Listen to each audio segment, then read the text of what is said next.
puis 4. Comme ça, on le sait.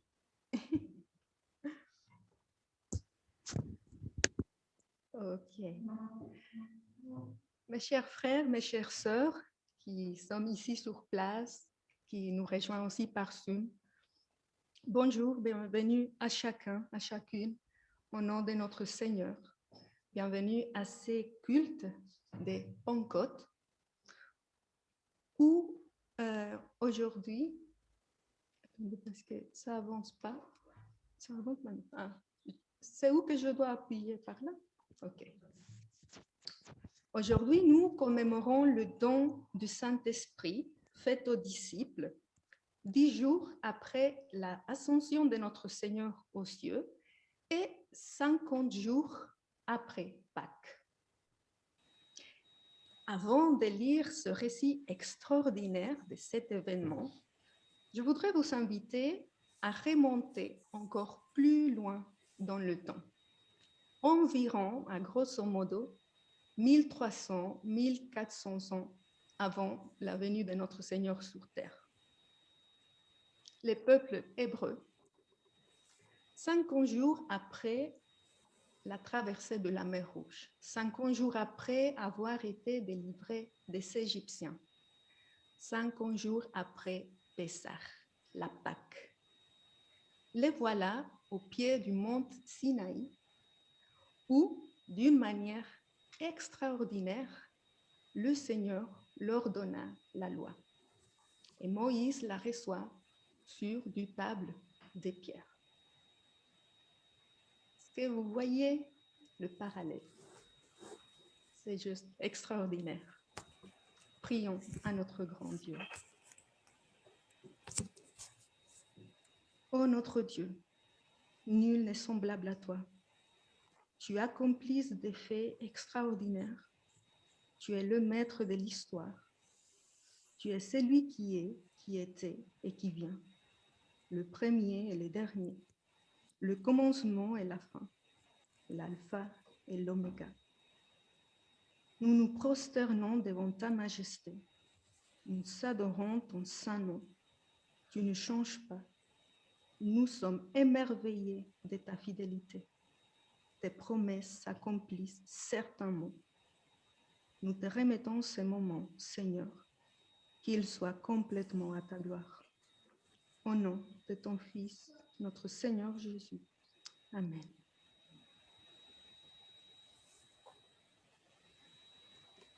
C'est l'Éternel qui parle, je vous donnerai un cœur nouveau et je mettrai en vous un esprit nouveau. J'enlèverai de votre corps le cœur de pierre et je vous donnerai un cœur de chair. C'est mon esprit que je mettrai en vous. Ainsi, je vous ferai suivre mes prescriptions, garder et respecter mes commandements. Chantons à notre grand Dieu.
Merci Seigneur pour le don de ton esprit, pour l'accomplissement de tes promesses. Que ton nom soit béni, que ton nom soit loué. Amen. Vous asseoir. Et avant de lire ce récit extraordinaire de l'accomplissement de la promesse du don du Saint-Esprit, voici une petite capsule informative sur la célébration qui était en train de se dérouler ces jours-là et pour laquelle des Juifs de toutes les nations s'est retrouvés à Jérusalem à ce moment précis. Dans le fait que l'Éternel a demandé au peuple juif de célébrer chaque année à l'époque de l'Ancien Testament, il y a une fête agricole, la fête de la moisson. Shavuot en hébreu. Shavuot voulant dire semaine, on l'appelle aussi la fête des semaines.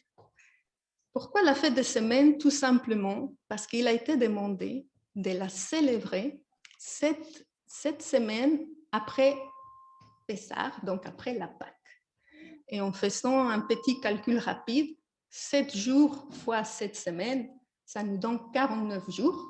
Donc Shavuot s'est fêté le 50e jour, après Pessah, après la Pâque. Vous vous rappelez que c'était aussi au 50e jour, après la Pâque, que le peuple a reçu la loi au mont Sinaï. Il a eu le don de la loi. Et c'est pour cela que dans la tradition, les Juifs ont aussi associé ce don de la loi à la fête de Shavuot. Shavuot en hébreu, mais Pentecosté en grec ancien, qui se parlait aussi à l'époque à Jérusalem. Et c'est de là qu'il nous vient le mot Pentecôte. C'est donc cette fête qui était en train de se dérouler les jours où le Saint-Esprit est descendu sous les disciples. Je vous invite à lire alors dans le livre des Actes. Les jours de la Pentecôte, ils étaient tous ensemble dans le même lieu. Tout à coup, il vint du ciel un bruit comme celui d'un vent violent qui remplit toute la maison où ils s'étaient assis. Des langues, semblables à des langues de feu, leur apparurent, séparées les unes des autres, et se posèrent sur chacun d'eux. Et ils furent tous remplis du Saint-Esprit et se mirent à parler en d'autres langues, comme l'Esprit leur donnait de s'exprimer. Cet événement miraculeux, extraordinaire, cet accomplissement de la promesse inaugure l'ère de l'Église. Je vous invite à chanter ensemble les 2 prochains chants.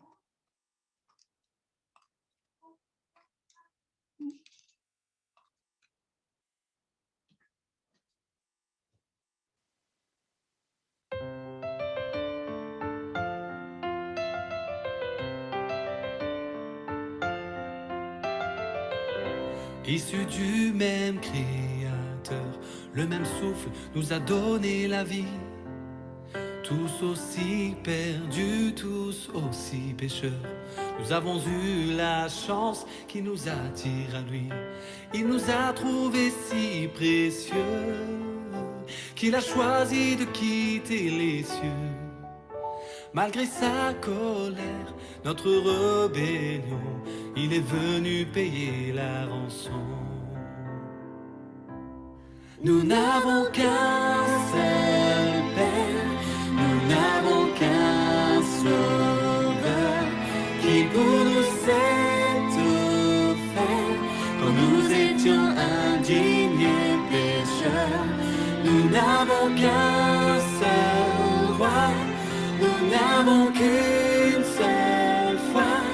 Au pied de la croix se brise ce qui nous divise. Nous sommes une seule Église.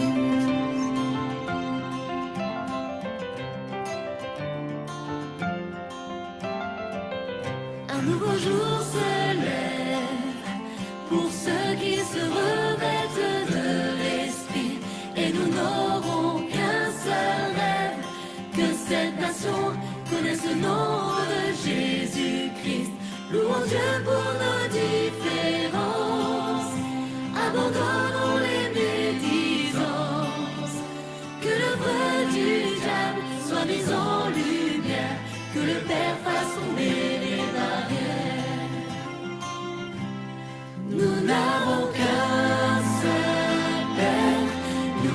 n'avons qu'un sauveur qui pour nous s'est offert.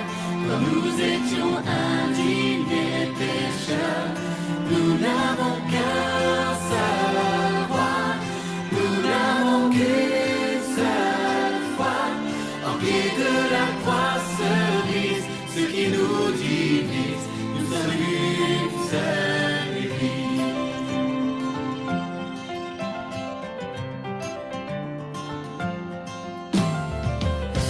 Les élus de tous les temps, avec les anges et nous ici présents, passeront l'éternité ensemble à l'adorer. Alors dès maintenant, vivons dans l'unité. On verra que nous sommes ses disciples, à l'amour qui nous unira. Nous n'aurons qu'un seul but, élever Jésus, et que son salut soit répandu. Nous n'avons qu'un seul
Et après avoir décrit la manière extraordinaire dans laquelle le Saint-Esprit est descendu et rempli la maison, et que des langues de feu se sont posées sur chacun, et qu'ils en étaient remplis du Saint-Esprit, et ils se sont mis à parler différentes langues, le récit continue.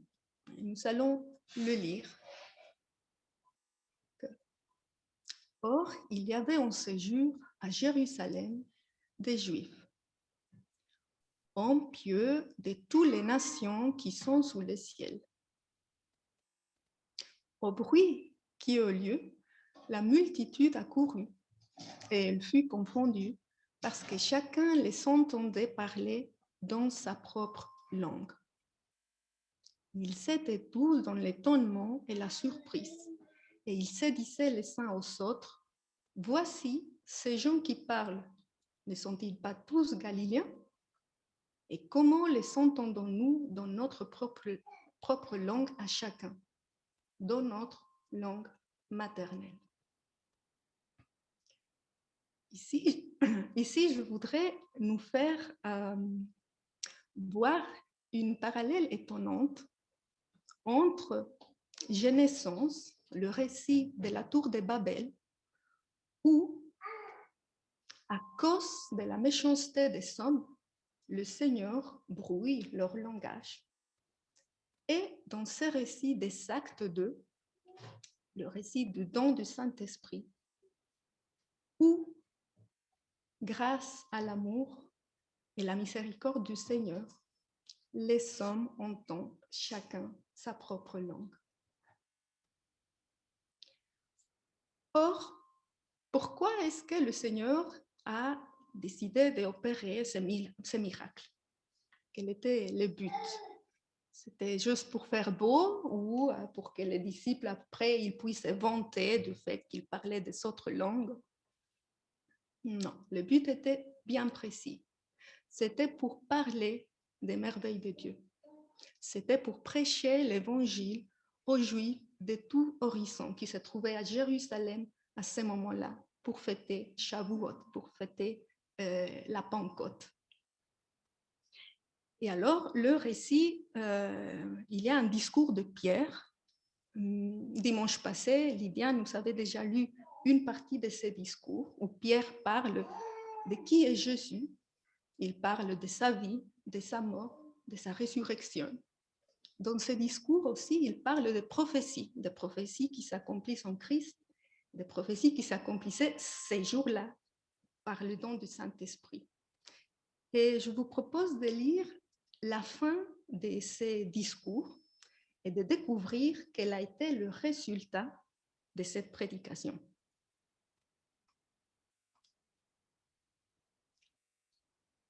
C'est ce Jésus que Dieu a ressuscité. Nous en sommes tous témoins. Élevé à la droite de Dieu, il a reçu du Père le Saint-Esprit qui avait été promis et il a déversé, comme vous le voyez et l'entendez maintenant. Que toute la communauté d'Israël sache donc avec certitude que Dieu a fait Seigneur et Messie ce Jésus que vous avez crucifié. Après avoir entendu ces discours, ils eurent le cœur vivement touché et dirent à Pierre et aux autres apôtres, « Frères, que ferons-nous » Pierre leur dit, « Changez d'attitude et que chacun de vous soit baptisé au nom de Jésus-Christ pour le pardon de vos péchés, et vous recevrez le don du Saint-Esprit. »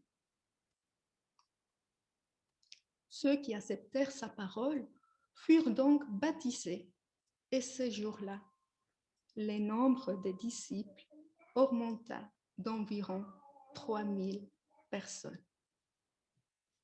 3000 personnes. Gloire à notre Dieu. Et chantons en son honneur les prochains chants.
Je dois lire.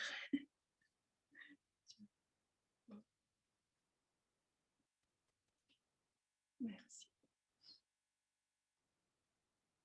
Mais des jours viennent, déclare l'Éternel, où moi, je conclurai avec le peuple d'Israël et celui de Juda une nouvelle alliance. Elle ne sera pas comme celle que j'ai conclue avec leur père quand je les ai pris par la main pour les faire sortir d'Égypte. Car cette alliance-là, ils l'ont rompue alors que moi, j'étais leur maître. L'Éternel le déclare. Mais voici l'alliance que je ferai avec la maison d'Israël. Après ces jours-là, dit l'Éternel, je mettrai ma loi au-dedans d'eux. Je l'écrirai dans leur cœur. Et je serai leur Dieu. Et ils seront mon peuple. Cette nouvelle alliance annoncée au peuple juif, elle a été conclue et inaugurée par le sacrifice de Christ. Et ayant pris la coupe et ayant rendu grâce, il la leur donna, disant, buvez-en tous, car ceci est mon sang.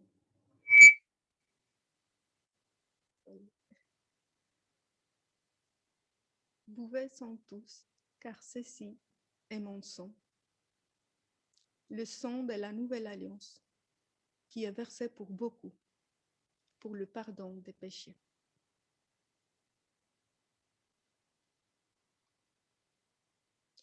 Disons à notre Dieu toute notre reconnaissance, car il est digne de toute louange. Le moment de prière n'est pas repris dans l'enregistrement.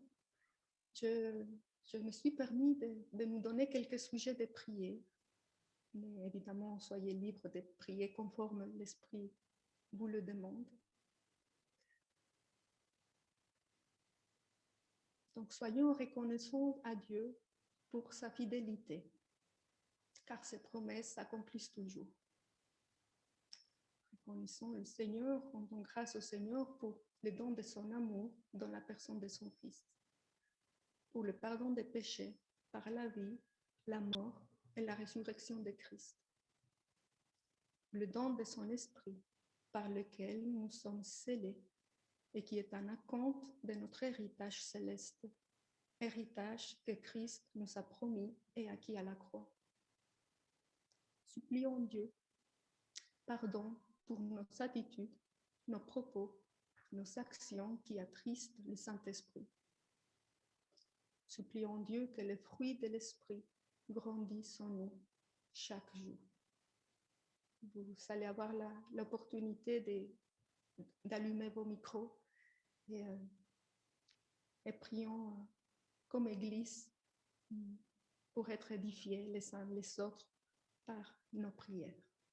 Donc, prenons un moment pour prier.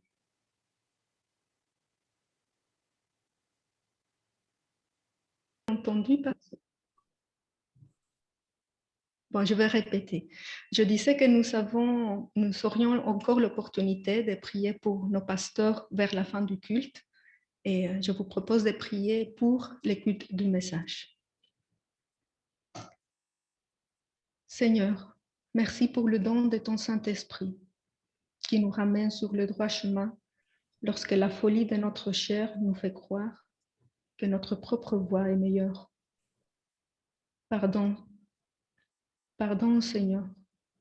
Pardon pour les compromis que nous faisons avec tant de facilité. Seigneur, nous voulons grandir en sainteté, que notre cœur la veuille et la cherche à tout moment. Rétablis-nous sur le chemin de la vie. Garde-nous des tentations. Que ton Saint-Esprit nous dirige et que Christ soit notre seul but. C'est en son nom précieux que nous prions. Amen. Pour le message de ce matin, c'est Thierry Husser qu'il a apporté. C'est un message enregistré dans l'église sœur de Colmar.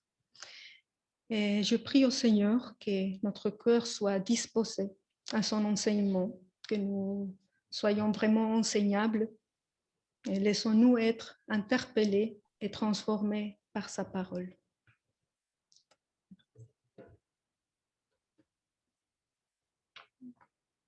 Comment? Oui, je peux comment? Ah, ok.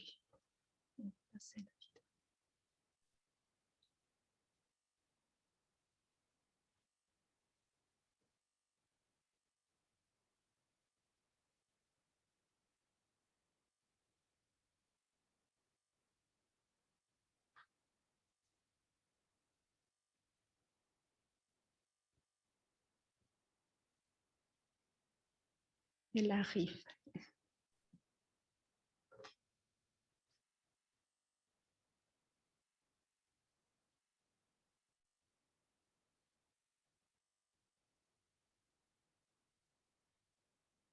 Verset. Matthieu 7, verset. On est arrivé donc au chapitre 7 de l'évangile de Matthieu. Nous allons méditer.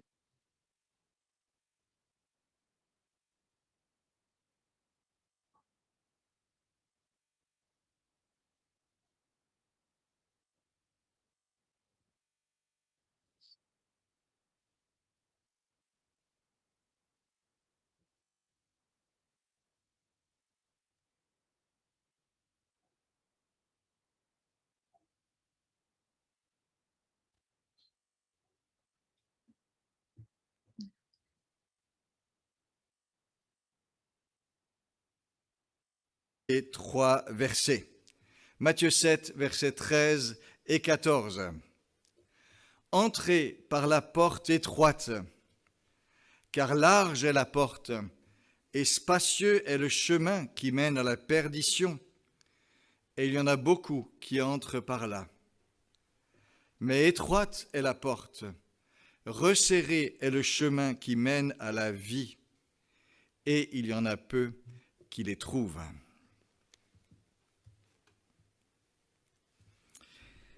Jésus aurait-il fait un bon commercial?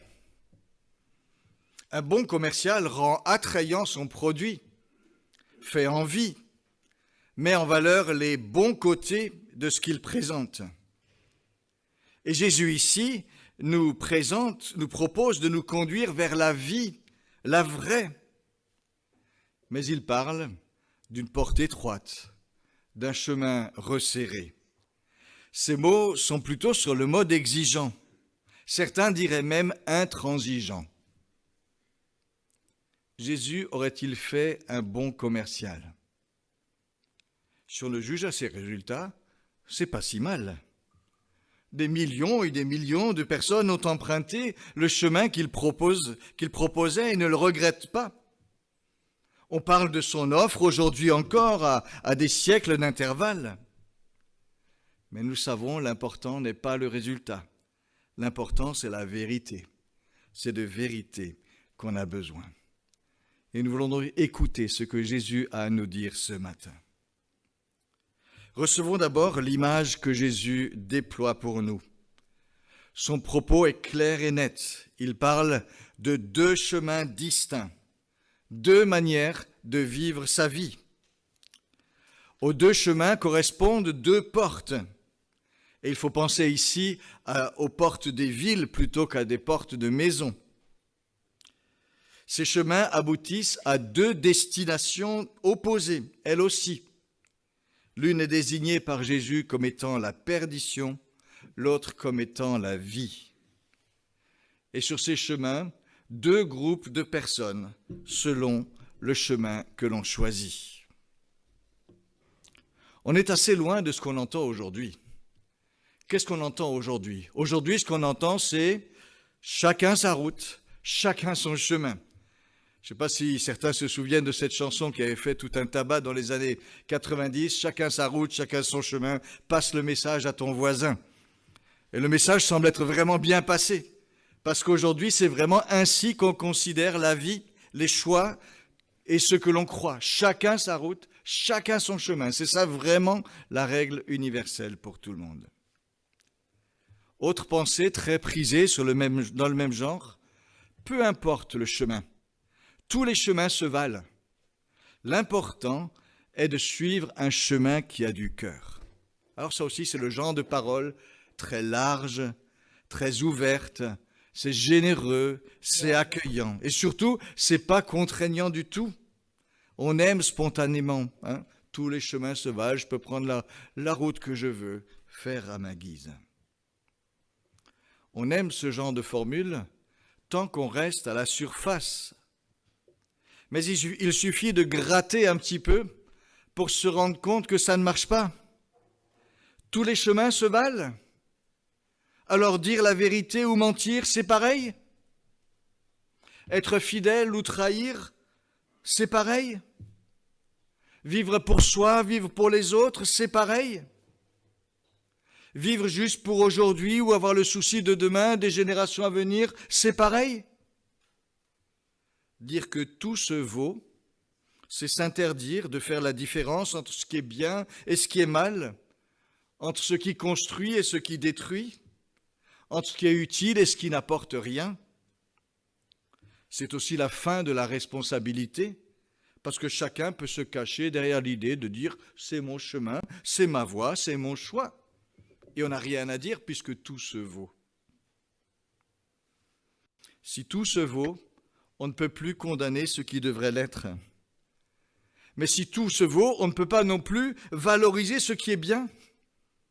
Imaginez un jeune qui s'est accroché vraiment pour progresser à l'école, ou pour progresser dans un sport, ou pour progresser en musique, et qui a réussi après tous ses efforts.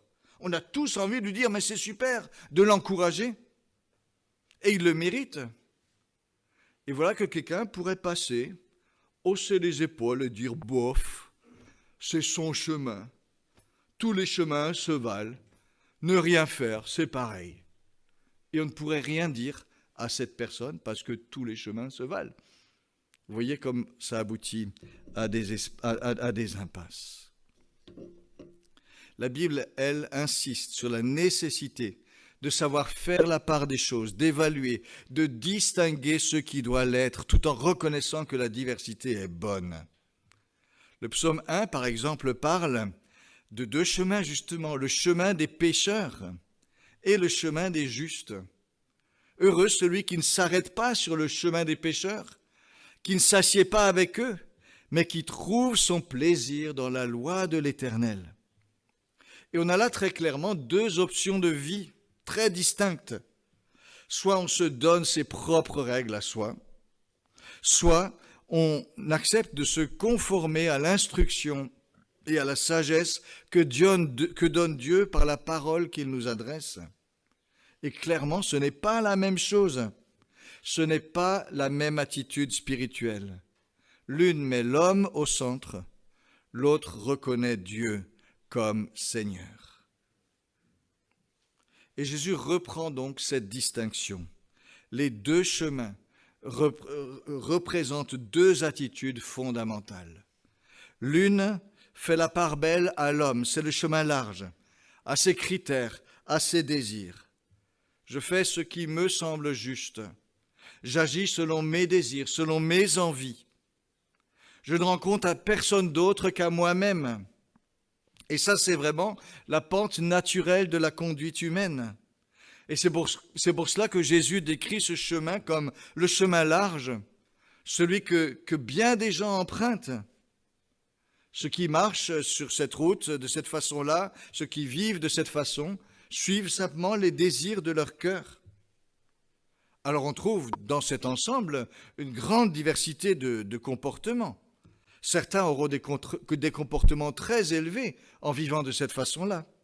D'autres auront des comportements beaucoup plus égoïstes. Mais le point commun de ceux qui suivent ce chemin, c'est qu'ils se donnent leurs propres normes de conduite, indépendamment de Dieu. On veut rester son propre maître. Et c'est souvent un chemin où on se fond un petit peu dans l'air du temps. Jésus souligne que nombreux sont ceux qui vivent de cette façon-là. On est dans le mouvement, dans ce qui se fait. C'est aussi souvent la voie de toutes les opinions possibles, du laxisme éthique parfois, de la tolérance, de la permissivité, sans aucun garde-fou. C'est le premier chemin.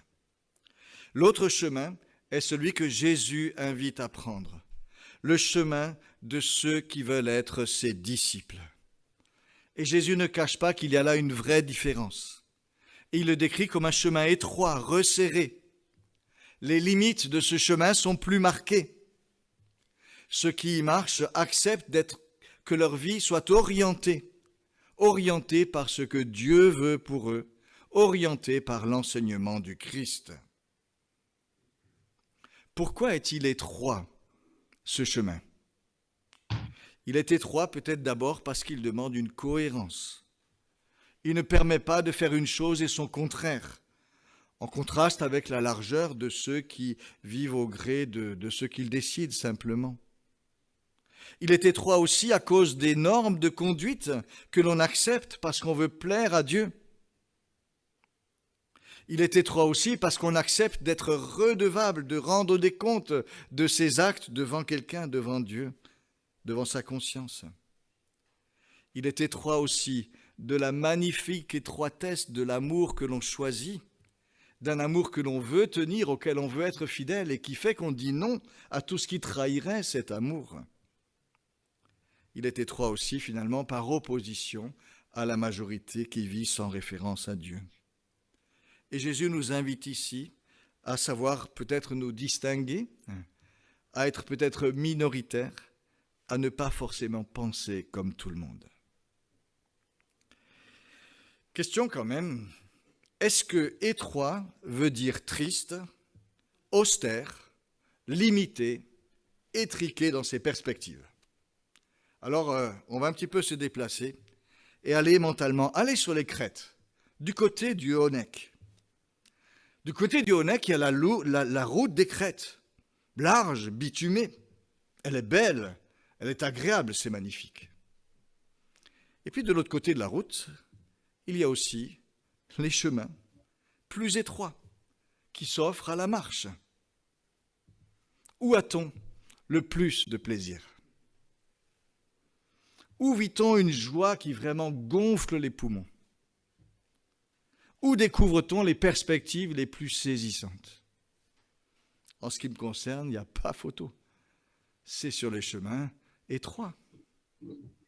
C'est là vraiment qu'on découvre ces sentiers dont on ne se lasse pas. Et ces chemins sont souvent ceux qui conduisent aux endroits les plus beaux, ceux qu'on ne peut pas atteindre en voiture avec le chemin large, etc. Ces petits spots-là qui sont magnifiques. Vous voyez, le chemin étroit n'est pas forcément un chemin étriqué. Et je crois que c'est important pour nous de bien intégrer cette chose-là. Deux chemins donc, et ce chemin étroit, ces sentiers de découverte que le Seigneur nous propose avec lui. Alors, autre question. Est-ce que ces deux chemins sont totalement séparés l'un de l'autre ? La question n'est pas si simple. Il vaut la peine d'y réfléchir. Il faut d'abord dire que le chemin que nous propose Jésus est radicalement différent du chemin que l'on suivrait sans lui. Suivre le chemin de Jésus doit nous distinguer, doit nous faire agir et vivre autrement. Jésus, nous l'avons déjà lu dans le Sermon sur la montagne, nous demande par exemple de chercher premièrement le royaume de Dieu et sa justice. Voilà ce qui fait une différence. Voilà des priorités qui s'imposent dans notre vie, de nouvelles orientations. Jésus nous demande aussi de renoncer à la colère, à la convoitise, à l'infidélité. Nous l'avons lu aussi dans le Sermon sur la montagne. Ça fait vivre autrement. Jésus demande que notre oui soit oui, que notre non soit non. Cela doit nous faire renoncer aux mensonges et aux petits arrangements avec la vérité. Jésus nous demande d'aimer nos ennemis, de prier pour ceux qui nous ont fait du mal, d'être miséricordieux comme l'est notre Père céleste. Ça aussi, ça fait une immense différence. Jésus nous demande de ne pas faire de l'argent notre trésor et le but de notre vie. Le profit ne pourra donc jamais tout justifier. La recherche effrénée de l'argent, du succès, ne pourra pas être notre priorité. Donc vous voyez, tout cela, ça fait une vraie différence. Le chemin que Jésus nous demande de suivre fait une différence. Et il importe, me semble-t-il, vraiment que nous vérifions régulièrement dans notre vie que c'est bien le cas. J'ai peur que parfois, nous imaginons un peu trop de choses sur notre prétendue différence. En disant, par principe, on est différent parce qu'on suit le Christ. Est-ce que ça se vérifie vraiment dans la réalité? Je pense que c'est juste intéressant pour nous de garder cette question aussi pour nous. Est-ce que ça se vérifie vraiment sur le terrain de nos attitudes, sur le terrain de nos choix, sur le terrain de nos priorités? Ayez au milieu des païens une belle conduite, nous demande l'apôtre Pierre au chapitre 2 de son épître et au verset 12. Une vraie différence donc à manifester dans l'authenticité. Les deux chemins sont distincts et là il y a vraiment une spécificité qu'il s'agit de vivre. C'est un premier point. Mais d'un autre côté, il faut dire aussi que nous vivons de multiples solidarités avec ceux qui nous entourent. Nous vivons de multiples solidarités avec ceux qui nous entourent. Nous bénéficions de services communs. Nous nous devons de prendre part à ce bien commun. Jérémie disait aux exilés en Babylonie, dans la paix de la ville où vous vous trouvez est votre paix. Et donc il s'agit de prendre part aussi à cette paix de la ville. Il y a des solidarités à vivre. Ça, c'est pour un dimanche d'élection, c'est pas mal quand même de rappeler cela. Nous habitons la même maison, globalement, même si nous avons aussi notre maison. Nous avons à prendre soin de la même planète, avoir le souci des générations futures. Nous travaillons 8 heures par jour aux mêmes tâches que nos collègues et nous devons prendre notre part à leur côté. Nous vivons dans la même culture, nous en bénéficions, c'est une richesse fabuleuse. Nous essayons aussi de prendre part à la solidarité, au soutien des plus faibles. Nous luttons contre les mêmes virus. Nous avons besoin de la communauté soignante, de la communauté scientifique. Nous avons le devoir d'agir aussi de manière responsable et solidaire, même si porter un masque n'est pas toujours agréable. Tout cela veut dire que les deux chemins dont parle Jésus vont se croiser, vont s'interpénétrer. Nous ne vivons pas sur des planètes différentes ou sur des versants différents de la réalité. Alors qu'est-ce que ça veut dire en synthèse, finalement? Je reprends l'image de la randonnée. Il arrive en randonnée qu'un sentier étroit rejoigne et emprunte pour un temps un chemin plus large. Ça arrive, hein, quand vous faites des itinéraires. Qu'est-ce qui se passe à ce moment-là? Vous avez à ce moment-là plusieurs itinéraires sur ce chemin un peu plus large. Et vous acceptez d'emprunter pour un temps ce chemin plus large, parce qu'il convient, il est en accord avec vos objectifs et il vous conduit là où vous voulez aller. Et il y a chez nous dans les Vosges ces beaux balisages avec ces ronds, ces triangles, etc., qui nous permettent de suivre, de garder notre chemin, de garder notre orientation. Et celui qui, à un moment donné, emprunte pour un temps le chemin plus large, ne va pas se laisser détourner de son objectif à lui. Il continue sa route, il continue son itinéraire, il suit le balisage de son chemin à lui, même si ça passe aussi par l'autre. Et il me semble que c'est de la même façon que nous allons partager bien des choses avec ceux qui nous entourent. Nous marchons avec eux sur un certain nombre de chemins, de sections, bien sûr, mais nous suivons Jésus. C'est lui notre balisage.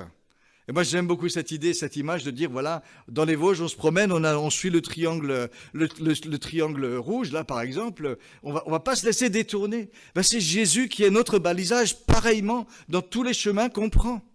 On continue à bien regarder pour bien suivre ce qu'il nous demande. Et du coup, on marche avec lui. On suit Jésus, c'est lui notre balisage, c'est lui qui nous donne la direction, c'est lui qui nous donne les objectifs, c'est lui qui nous donne les priorités.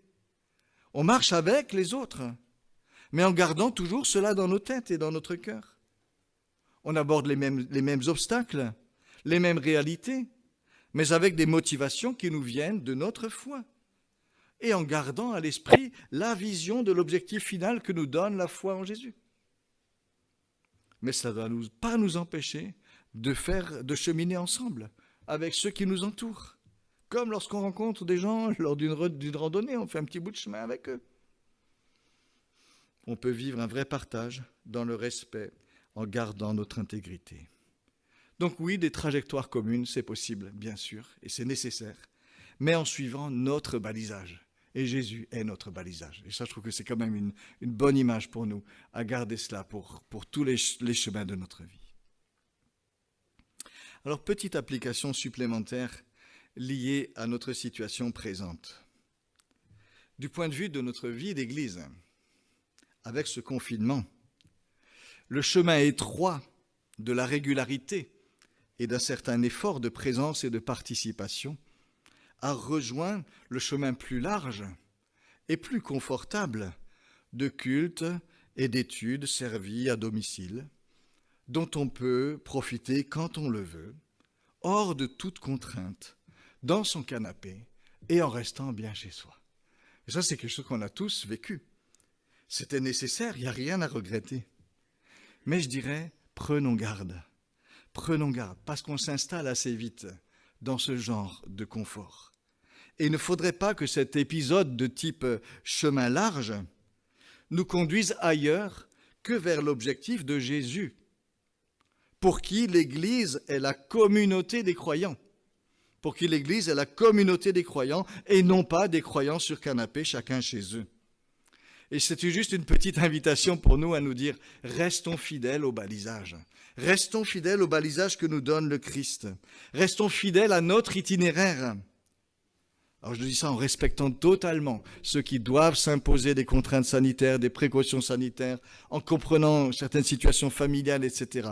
Mais je voulais juste un petit peu nous avertir du danger de perdre de vue que, parce que nous sommes entrés dans un nouveau rythme, de perdre de vue l'objectif de vie d'Église qui doit rester le nôtre. Restons toujours fidèles à notre itinéraire. Je crois que c'est vraiment important de le souligner.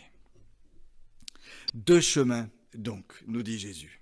Et il nous faut bien nous assurer d'être sur le chemin qui suit le Seigneur, qui suit son balisage. Mais aussi deux aboutissements. Et Jésus nous invite à considérer lucidement la question, sur quoi débouche la façon dont je vis, sur quoi débouche le chemin de vie que je suis en train de prendre. En toute chose, il faut considérer la fin, disait ce cher Jean de La Fontaine. Et c'est pareil, quand on marche, on ne peut pas se contenter de dire « Ah, je profite de tout ce que je découvre ». Il faut aussi avoir une attention sur l'endroit vers où le chemin qu'on prend nous conduit, pour ne pas être pris de court, pour ne pas aboutir n'importe où, pour ne pas nous perdre. Et Jésus nous invite aussi au discernement concernant l'aboutissement de notre attitude spirituelle. Nos choix de vie ont des conséquences, et nous dit Jésus, des conséquences éternelles. Choisir le chemin que Jésus nous propose, c'est choisir la vie. Et pour Jésus, ce mot, la vie, va bien plus loin que les quelques 70 ou 80 ans de notre vie terrestre. C'est la vie vraiment dans son aboutissement éternel, lorsque Dieu fera toutes choses nouvelles, lorsqu'il nous fera partager sa présence et sa gloire pour l'éternité, dans une vie qui pourra se déployer libre de tout mal, et ceci vraiment pour l'éternité. Le chemin étroit, nous dit Jésus, mène à la vie.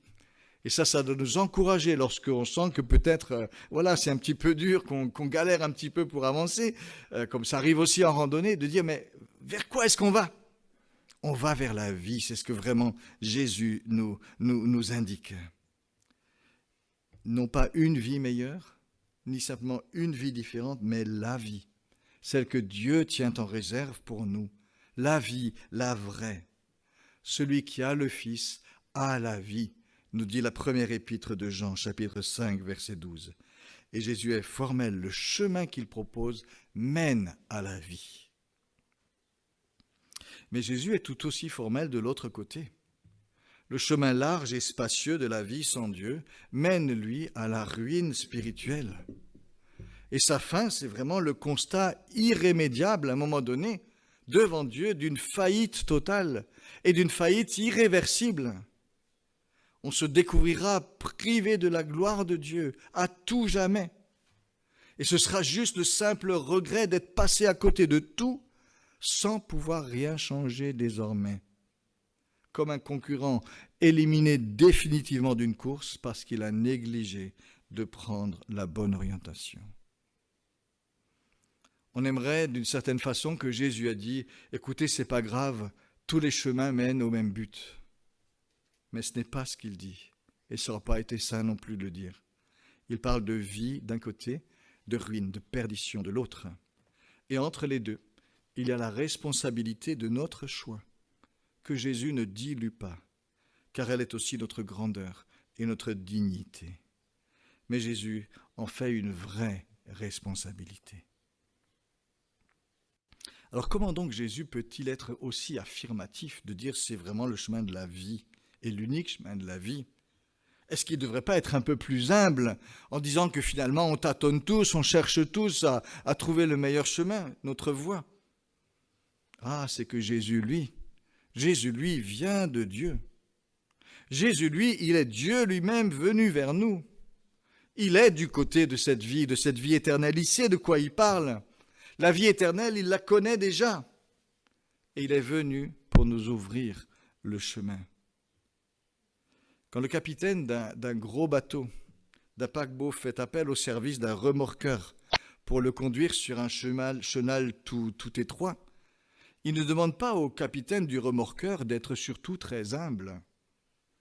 Au contraire, il lui dit « Toi, tu connais le chemin. Tu connais le chenal, tu sais par où il faut passer. Je veux que tu me diriges pour me conduire à bon port. » Et Jésus est totalement qualifié, lui aussi, pour nous dire vraiment, pour nous dire ce qu'est le chemin de la vie et ce qui, au contraire, conduirait au naufrage. Et Jésus l'a prouvé par sa vie, par sa mort, par sa résurrection. Et la question pour nous est de savoir si nous voulons l'écouter, lui faire confiance.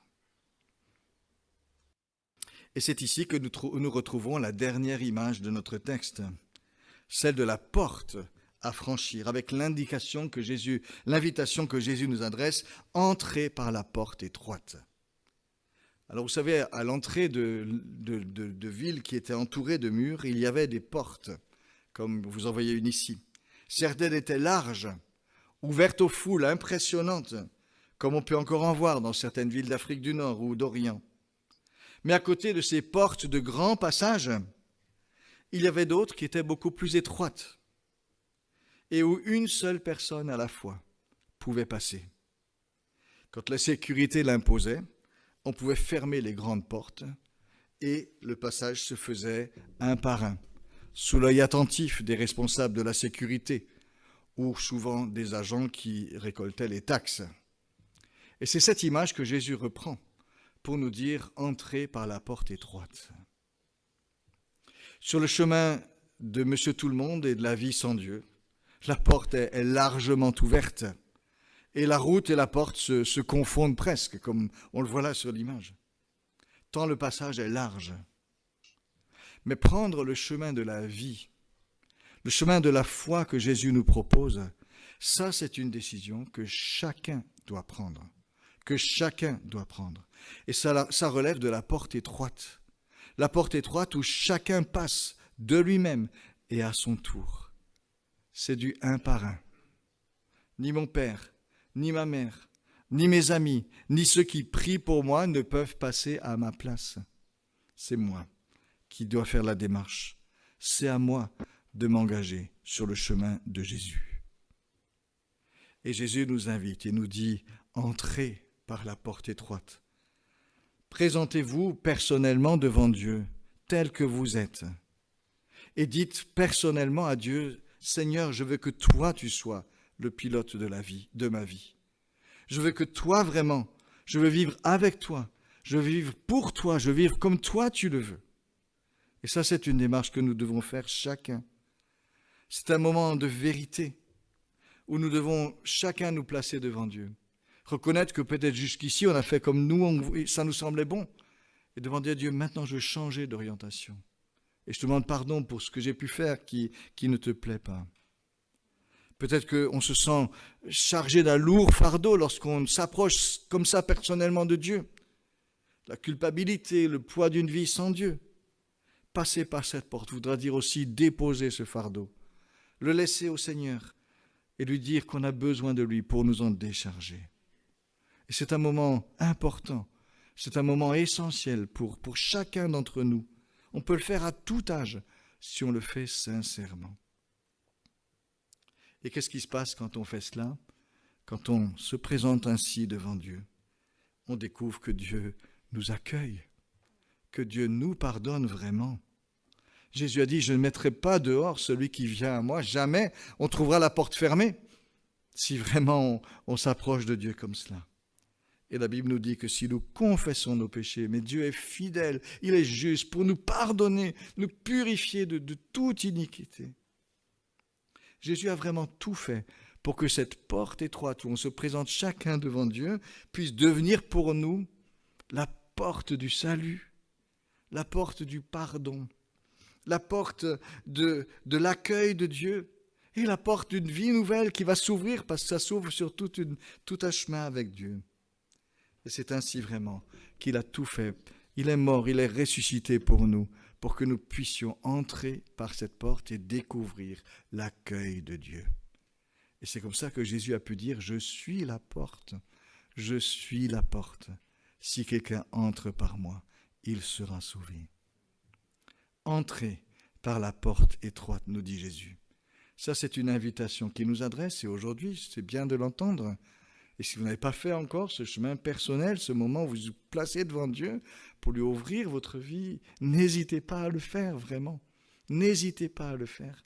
C'est vraiment un accueil, vous découvrirez l'accueil de Dieu. C'est tellement important. C'est ce qui permet de s'engager sur le chemin de la vie et de la vie éternelle, nous dit Jésus. Alors, ouvrons-lui notre vie si nous ne l'avons pas encore fait. Et pour nous qui l'avons déjà fait, réaffirmons vraiment dans notre cœur notre désir de marcher sur le chemin du Christ, de suivre toujours son balisage dans la joie et en découvrant tout ce qu'on a à découvrir et qu'il veut vraiment nous faire vivre avec lui. Entrons par la porte étroite, engageons-nous sur le chemin de Jésus, suivons son balisage et marchons-y avec joie, avec reconnaissance. Amen.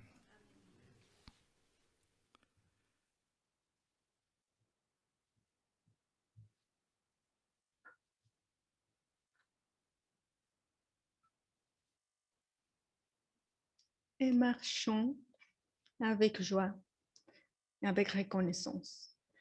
Car Dieu nous offre la vie éternelle. Dieu nous fait don de son esprit. Dieu s'offre lui-même. Comment ne pas répondre alors par la reconnaissance, la gratitude, rendant grâce à Dieu qui nous permet de participer à l'avancement de son royaume par les offrandes. Les annonces pour cette semaine, nous avons des groupes de maison le mercredi à 19h30, le jeudi à 20h. Vous pouvez prendre plus d'informations chez les personnes concernées. Vendredi à 19h30, c'est le conseil pastoral qui s'est réuni. Vous avez leur contact. Si jamais vous avez des questions, des informations à faire passer, ils sont à votre écoute. Et cet après-midi, il ne faut pas oublier notre réunion d'église de 14h à 15h30. Merci d'être là. Il y a un webinaire le 28 mai à 20h qui va nous apprendre en tant que parents à pouvoir gérer et un peu moins galérer avec les écrans en nous donnant des pistes. Vous avez le contact pour plus d'informations. Vous avez l'adresse email qui se trouve là.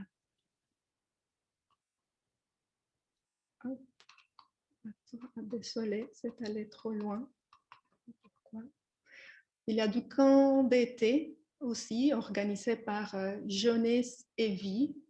Vous savez, leur site internet sur les slides. Vous pouvez aller sur ce site pour voir plus d'informations à propos de ces deux camps pour les jeunes.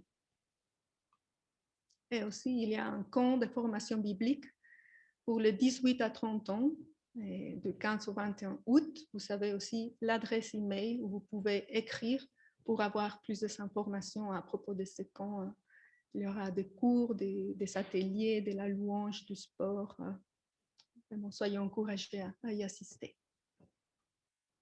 Merci pour votre prière à propos de ce projet de voisinage.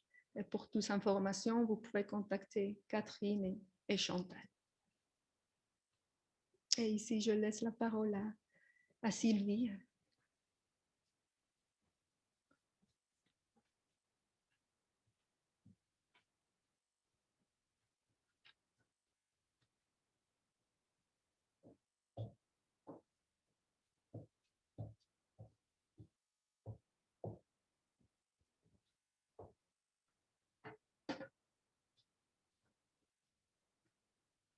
Voilà, alors il y a quelque temps, j'ai lu cette phrase, « Tout ce qui a un début a une fin, mais chaque fin est le début d'un nouveau départ. » Aujourd'hui, c'est le dernier dimanche de Léo et Lydia en tant que pasteur au cépage. Et comme beaucoup d'entre nous, nous sommes dans la tristesse de devoir nous séparer. Les choses se sont accélérées ces dernières semaines. C'est pourquoi nous sommes un peu pris de court pour leur manifester notre affection et notre reconnaissance. Vous avez sûrement reçu un mail de Swanson Etianan qui centralise les marques d'affection et de reconnaissance. Donc ne traînez pas par rapport à ça. On aimerait clôturer pour le 31 mai, s'il vous plaît. Et nous voulons aujourd'hui remercier Léo et Lydia pour ces 5 années pour Léo, si je ne me trompe pas, et un peu plus, et 8 années en tout cas pour Lydia, bien que Léo était là aussi pendant les 8 années. Des années qui n'ont pas toujours été faciles, certes, mais qui ont été en réelle bénédiction pour le cépage. Nous avons notamment bénéficié de soins pastoraux et d'enseignements de qualité. Nous savons que Dieu est aux commandes de leur vie et qu'il ne les abandonnera pas. Comme je le disais en introduction, tout ce qui a un début a une fin, mais chaque fin est le début d'un nouveau départ. Alors notre avenir à chacun est entre ses mains. Faisons-lui confiance. C'est lui seul qui sait où il veut nous emmener. Et je suis sûre que ce sera à chacun pour sa gloire, la gloire de Dieu. Je vais laisser la parole à Léo Lydia. Après ça, on aura un petit moment de prière pour eux.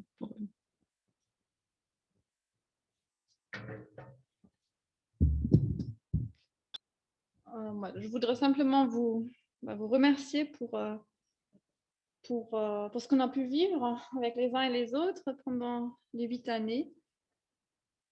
Je suis reconnaissante au Seigneur pour cette saison où il nous a placés ici, où nous avons pu apprendre ensemble et nous approcher de lui. Comme nous l'avons déjà pu exprimer, évidemment, nous sommes tristes que nos chemins se séparent. Mais ce que je voudrais vous laisser, c'est vraiment accrochez-vous à Jésus. Faisons vraiment de lui toujours plus notre repère par excellence, ou comme le disait Thierry dans son message, que ce soit notre balisage. Et je choisis 2 versets de Colossiens 2, les versets 6 à 7. Ainsi, puisque vous avez reçu Christ, Jésus le Seigneur, comportez-vous comme des gens unis à lui. Enracinez-vous en lui, construisez toute votre vie sur lui et attachez-vous de plus en plus fermement à la foi conforme à ce qu'en vous a enseigné. Agissez ainsi en adressant à Dieu de nombreuses prières de reconnaissance. Accrochons-nous à Jésus-Christ, réellement.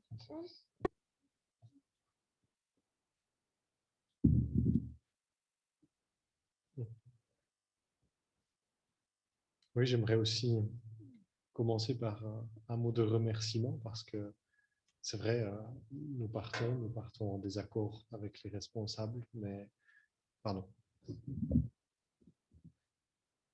nous sommes heureux d'avoir connu et servi cette communauté au fil de ces dernières années. Ça a été un réel privilège de pouvoir voir l'œuvre du Seigneur et participer à cela à vos côtés pendant toutes ces années.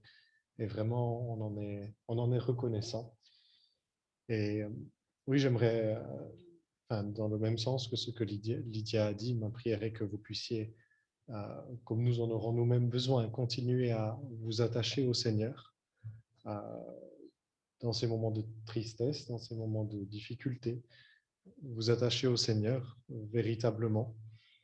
Que moi, ma prière pour vous, c'est que par sa grâce, vous ne soyez pas trompés par les apparences de la piété, mais que vous puissiez toujours plus connaître et aimer ce grand Dieu que nous connaissons en Jésus, ce Dieu qui fait grâce aux humbles et qui résiste aux orgueilleux, que vous puissiez toujours plus le connaître et l'aimer et apprendre à marcher à son image.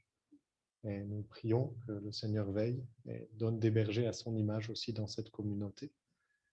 Et comme me le disait quelqu'un cette semaine qui m'a envoyé un mail avec un encouragement, Jésus en vaut la peine. Nous passons par des troubles, des difficultés, mais Jésus en vaut la peine. Amen.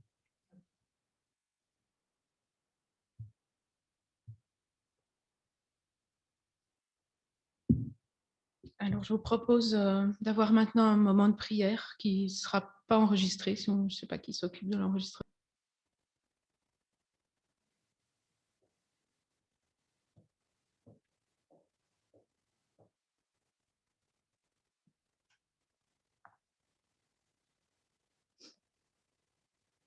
Je me confie en toi.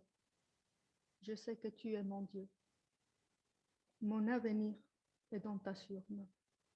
Oui, dans ta sûre-main.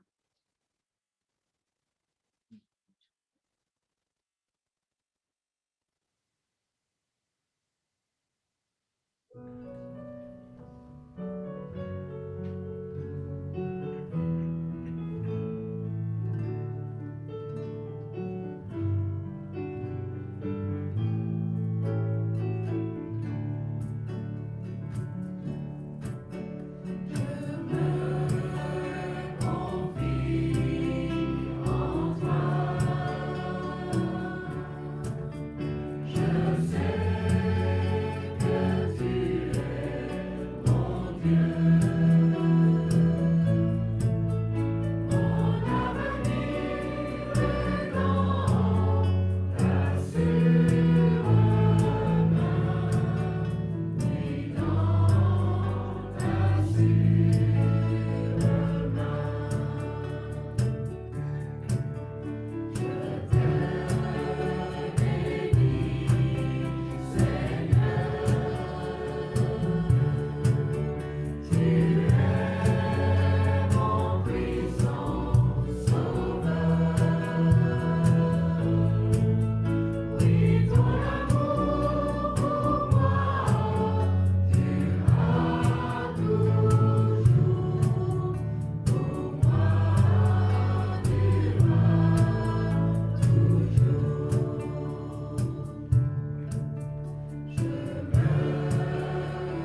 et que dans chaque instant, dans chaque situation, bonne, moins bonne, un peu plus difficile ou triste, que le Dieu de l'espérance vous remplisse de toute joie et de toute paix dans la foi, pour que vous débordiez d'espérance par la puissance du Saint-Esprit.